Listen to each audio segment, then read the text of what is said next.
In Daggerheart, Darrington Press's TTRPG system, there are 9 domains that theme the world, characters, and story. And if you take Grace, the domain of charisma, storytelling, and mastery of language, and mix it with Codex, the domain of magical study, books, and knowledge, you get a bard! Yippee!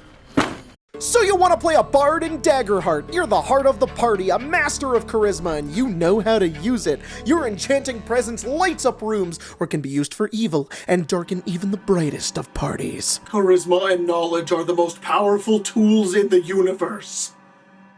Bards aren't like the jack-of-all-trades that they are in Hasbro's Wizards of the Coast's Dungeons & Dragons 2024 trademark. Instead, in Daggerheart, they're that one super smart friend you have who just knows everyone, and they have so much esoteric lore on the most niche of subjects. And when things look dark and you're hanging by a thread, you can rely on this guy to encourage you to keep on going and to believe in yourself. And as the identity of the bard slowly becomes different in everyone's imagination, I just have to say, that's a bard! That's what a bard should be! Here's how to play bard! Jacob, shut up. This is cool and all, but I'm about to run a Daggerheart game right now, and I need, like, a map, or, I don't know, like a scene to show my players. There's not really a lot of good maps out there for, like, a market stall, or like a dungeon that's on fire, or like a market stall that has blood all over it, or a jungle, or a forest, or a... You know what? The forest is made of snow now. This video is sponsored by Chepeku. Chepeku.com has countless maps and scenes for you to use in your TTRPG games. They come in gridless formats. There's tons of different variants you can use. A lot of their maps are also animated, so you can throw them up on your TV table or on your Roll20 and be like, check that out, and your player's gonna be like, whoa! A lot of their maps also come with matching scenes, and the scenes also have variants with them, so you can really find the perfect exact thing that you want to use for your game that's unique to you. Chepeku.com also has a token maker, which is super fun. If you've ever used like an online avatar builder, it's very similar to this, where you can kind of take all of the assets that are there and make your token to look like your character. It's a lot of fun, and if you subscribe to it, you get access to literally everything. There is hundreds and hundreds of maps and scenes and tokens. It's really great. I use Chepeku all the time on our streams and in my at-home games. I think it's a valuable resource, and I think it's super worth the money. So go check out Chepeku.com. There is a link down in the description. Thank you for sponsoring this video.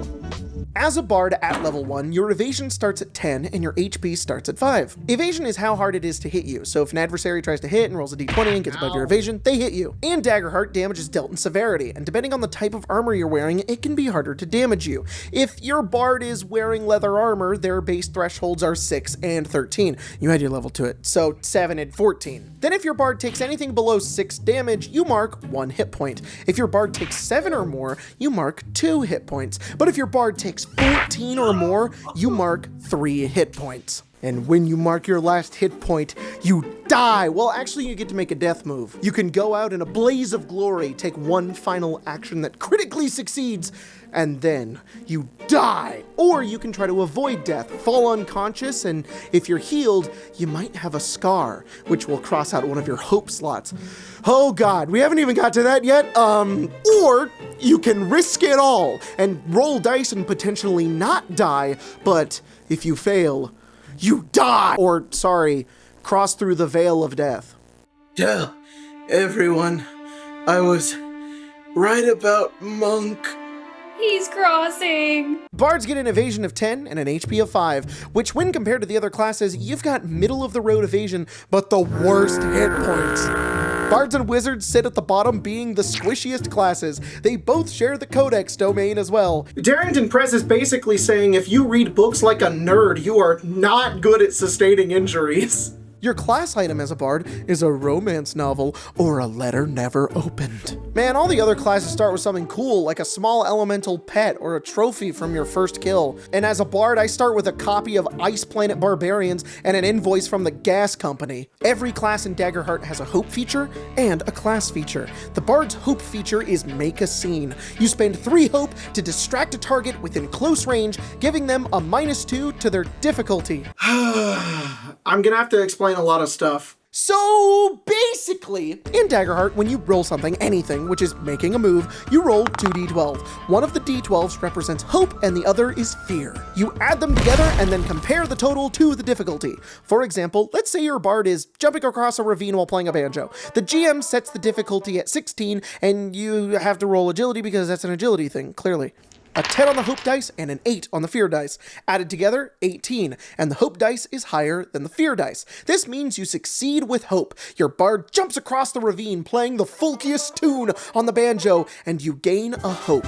You can use hope to do lots of things. So many things in the game use hope and stress. It's like your two consumables, basically. 11 fear and 6 hope. 17 total. You succeed, but with fear. Your bard jumps across the ravine, plucking away at the banjo, but the landing was kind of rough and the tune was kind of annoying, so they've alerted nearby monstrous goats. The GM gains a fear when you roll with fear, and GMs can use the fear to complicate things or make certain moves that are not always good for the party.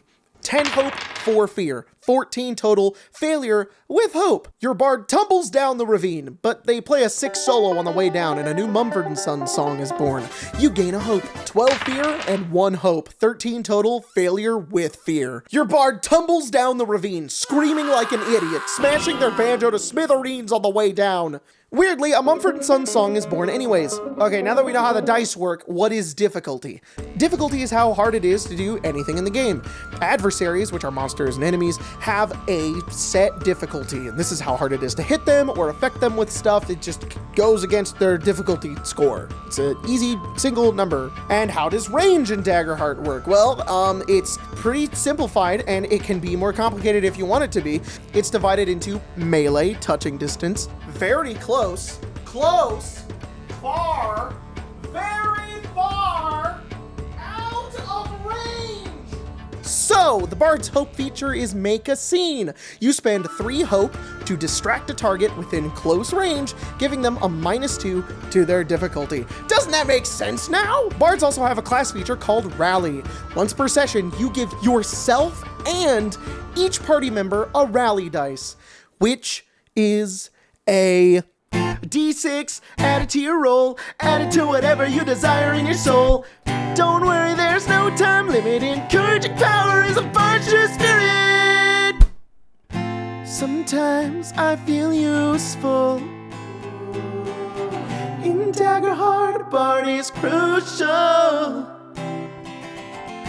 Bring up your friends, inspire hope till the end. Because you're not a seraph and you're far from rogue or guardian. You've got your own flavor and it feels like you're the one whose eloquence is only matched by your performance. And you have a giant D6! But it becomes a D8 when you level up to 5.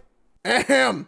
The Bard also has 2 subclasses! Your subclass grants you some special features along the flavor of the subclass. Each subclass has 3 features. The first, your foundation feature, you get at level 1. The second, your specialization feature, you get from levels 5 to 7. You can pick it on a level up. And the last, the mastery feature, from 8 to 10. So let's dive into those subclasses. The Troubadour. This is the bard whose focus is more on playing music and performances. Their foundation feature is Gifted Performer, where you get certain benefits from playing different songs, like healing nearby allies with a relaxing song. They got magic and fire, they got falchions and cunning, they don't see over there, there's a monster incoming. Or giving nearby allies hope with a heartbreaking song. I would let myself burn if it meant that I could save you. Or making a nearby target vulnerable with an epic song. An epic song? But when does a comet become a meteor? When does a candle become a blaze? The Troubadour's specialization feature is Maestro. Whenever you give a rally die to an ally, they gain a hope or clear a stress. A little bit better than it normally is. But remember, you can only give out rally dice once per session. And it's to everyone at once. The mastery feature is Virtuoso, and with this ability, you can play all your songs twice per long rest. He can do it twice now, baby girl. Fuck! And I don't want the world to see me, 'cause I don't think that... Yeah, that's just okay. Pretty cool, I guess. The Wordsmith. This bard uses words and writing to captivate their crowds. The foundation feature is Rousing Speed and Heart of a Poet. Rousing Speech lets nearby allies clear some stress. Oh my God, how am I supposed to get this done? How am I realistically supposed to... I get any of this done tonight? That's totally fine. This is... Hey man, you're doing great. And Heart of a Poet lets you use a hope to add a d4 to any roll used to impress, persuade, or offend someone. This is the rap battle ability, and you cannot convince me otherwise. The specialization feature for Wordsmith is Eloquent. Oh, they're so silver quill coated. Man, Daggerheart would be perfect for Strixhaven. I'm just realizing this. Oh, I want to run that so bad. Eloquent lets you, once per session, do the help an ally action without spending hope. And you normally have to spend a hope. Or you can give an ally an additional thing that they can do during their rest. Or allow them to find a mundane object or tool they need. What? Oh! What's wrong, Jacob? No, my papers just keep flying everywhere. I wish I had like a paperweight or a paperclip or something. Jacob, your ability to manage that stack of papers is nothing short of incredible. You're just somebody who can really get things done. And I respect that. And you. And your dedication. Oh, thanks, man. I found one. The Wordsmith's mastery feature is epic poetry. Okay, okay. This is why this is the system made by theater kids. Your rally die increases to a d10. Whoa! And when you help an ally, you can narrate the moment as if you were writing the tale of their heroism in a memoir. When you do, roll a d10 as your advantage die. Dude, I cannot find my pencil. Can you help me look? Examining the room the YouTuber went. Peeling his eyes until they were spent. Following old paths traced in the carpet. Graphite wrapped in wood, his only target. Can you shut the f***? Oh, hey, I found it. Now you may be wondering, what else can a bard do? This is where all the domain cards come into play. As a bard, you get access to the Grace and Codex decks. You get 2 at level 1, and every time you level up, you get a new one that is equal to your level or lower. There are 20 Codex cards and 21 Grace cards. There are 3 types of cards: abilities, spells, and grimoires. Their type doesn't matter all too much except for when the game decides it does. And these cards also have a recall cost. So once you hit level 5, you'll have 6 of these cards. You can only have 5 at a time in your loadout, not counting your subclass or ancestry or community cards. When you rest, you can switch out your loadout. However, you can switch your loadout outside of a rest, but it's stressful, and you gain stress equal to the recall cost. I'm gonna be honest, I love this mechanic. I think it's great. It allows you to switch things out here and there, and you can have this weird funky build and be like, oh, I want to change this, but it's stressful. Whoa!